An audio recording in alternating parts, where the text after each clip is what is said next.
Jonathan Cooley. He brought his forklift to install Zafira. So thank you, Jonathan.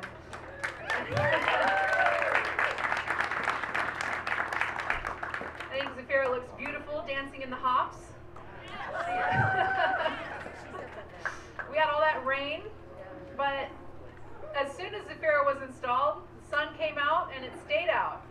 And she just glowed. Always right with the universe. I've heard so many wonderful and supportive comments about Zafira, and I'm so grateful for all the kindness that I've received. But I've also heard things that really concern me. I've heard a city councilor publicly referring to the female body as grotesque and repulsive.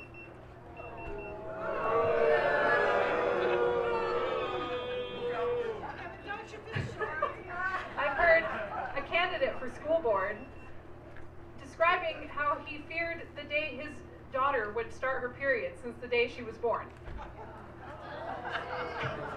I've heard many people use very inaccurate language to refer to Zafira's labia and to female anatomy in general.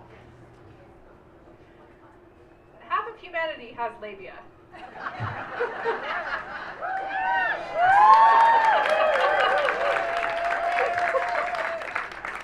Half of us have experienced or will experience menstruation.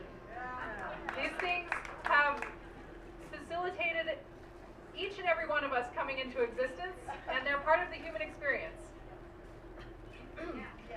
I did not sculpt Zafira to create controversy. I sculpted her to exude joy. I sculpted her to be free, expressive, and uninhibited. When we shame and other women's bodies and experiences, we shame and other the people who gave us life. We shame our mothers, sisters, daughters, friends, and lovers. We shame ourselves. Zafira feels no shame. Whoa!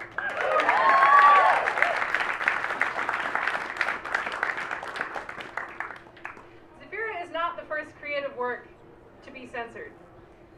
At both a local and national level, artwork, media, books, and free speech of all kinds are being challenged and censored. Free access to public art is vital to our community.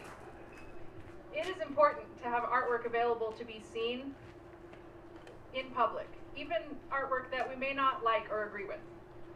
One of the most important roles of public art is to start conversations around topics that may be hard to talk about.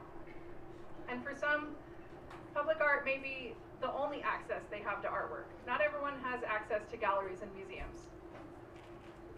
I've been a full-time artist for 10 years, and public art exhibits have been a launch pad for my career and for the careers of many artists. The first such exhibit in the country was Grand Junction's Art on the Corner, and it was founded by my mentor, Dave Davis.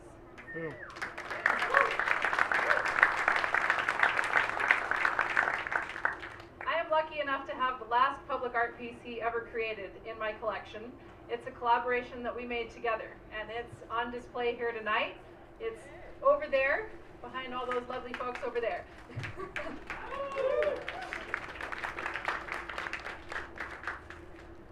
Public art exhibits give artists an opportunity to generate income by loaning large sculptures to cities, which enables us to take time required to create life-size artwork.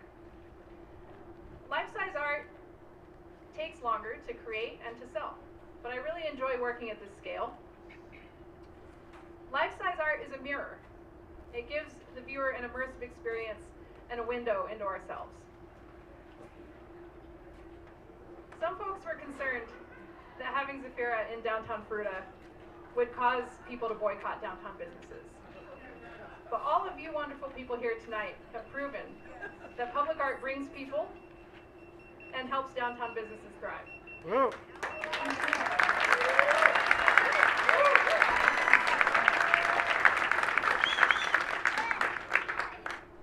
Now that I've gotten that out of the way, you probably want to know a little bit more about how Zafira is constructed and what inspired me to create her in the first place.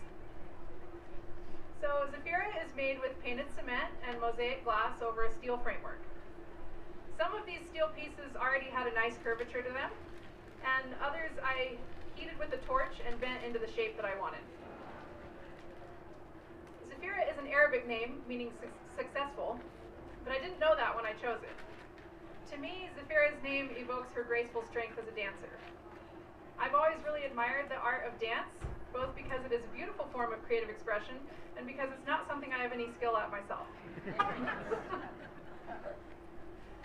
I think Zafira is a very joyful and uplifting piece, both because of her colorful palette and her dancing pose, which is based on the golden mean. This is a shape that we see throughout nature, from our vast Milky Way galaxy to the shells of very tiny sea creatures, and artists have been using it for centuries. We often see it represented horizontally, but when I flipped it upright, I saw this dancing figure in it, and I really wanted to build her. That's how Zafira came to be. I think her pose makes her look almost weightless, as if she's already leapt off of her base, joyfully embracing the unknown. Thank you all very, very much for supporting the arts, me, and for coming here to dance with Zafira tonight.